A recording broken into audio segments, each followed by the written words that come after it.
Right now, behind the calm Melbourne skyline, a controlled financial implosion is happening.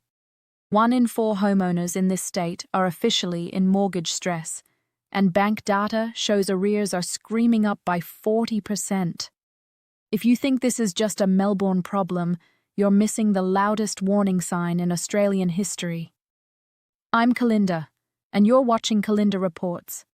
Last week, I opened the latest banking files for the Australian economy in 2026, and what I saw was chilling. We aren't looking at a market correction, we're looking at a structural failure. 400,000 Victorian households are drowning, not because they were reckless, but because the math they were sold has fundamentally broken. Today, I'm showing you the data the banks don't want you to see and why Sydney and Brisbane are just a few heartbeats away from the same cliff edge. The 13-hit chest punch.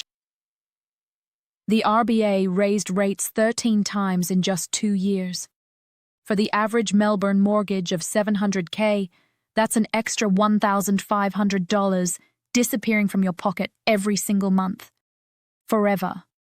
I spoke to a financial counsellor in Footscray. She's seeing dual-income families earning $180K who are drowning. Why? Because when your mortgage doubles, your power bill jumps 26% and your grocery bill is up 10%. There's nothing left to cut. You're just bleeding out. The contagion effect. Sydney and Brisbane. Melbourne is the canary in the coal mine. Why? Because Melbourne's debt-to-income ratio is 9.8. That sounds high until you look at Sydney. Sydney's ratio is 13.4. If Melbourne is buckling under a weight of 10x income, Sydney is carrying 13x. The math is catastrophic. To afford a median house in Sydney right now, 1.6 million, you need a household income of $380,000. That's not a challenge.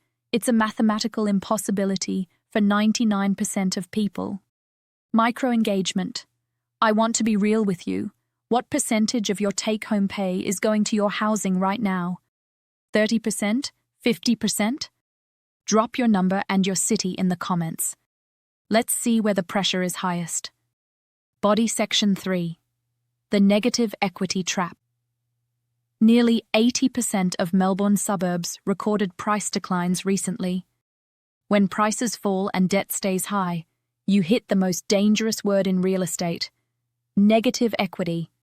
If you bought for $800K and it's now worth $640K, you owe the bank $80,000 more than the house is worth. You can't sell, you can't refinance, and you're stuck in a payment fatigue cycle. This is happening right now in Broadmeadows, Craigieburn, and Pakenham. The silent bloodbath in construction. It's not just houses, it's the people who build them. Victoria is leading the country in construction insolvencies.